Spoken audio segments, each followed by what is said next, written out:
Assalamu alaikum.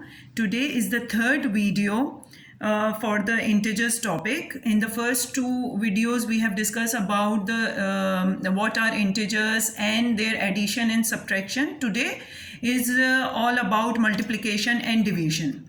Now what are the rules related multiplying or dividing any integer? When I say the numbers, the number means two numbers. We are taking an example of only two numbers. When numbers have same signs, for example, -2 multiplied by -1 is equal to 2, and second example, 2 multiplied by 2 is equal to 2. So the answer, what do you observe over here? In case of when two numbers are multiplied having same signs. So what is the sign with the answer? It is a plus sign. Similarly, take the example of division also. If -4 divided by -2 and again +4 divided by +2, the answer for both the cases are the same, which is +2. So either same signs multiplied or divide, the answer is always positive or plus. Answer is always positive or plus.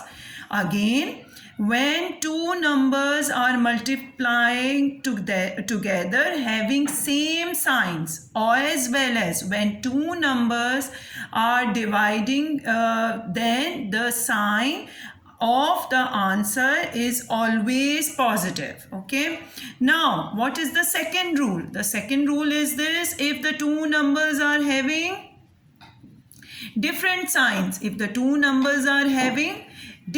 signs, for example, -2 multiplied by 1 is equal to -2, 2 multiplied by -2 is equal to -4. So what do you observe over here?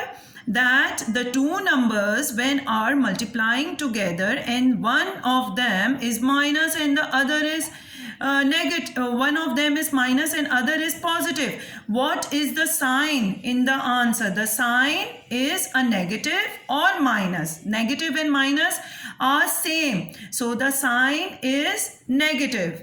Similarly, take the example of division also. -4 divided by 2 and 4 divided by -2. What is the answer? -2 and -2. So the rule for having the different signs being multiplied or divided, the answer will have the sign of negative or minus. The answer will have the sign of negative or minus.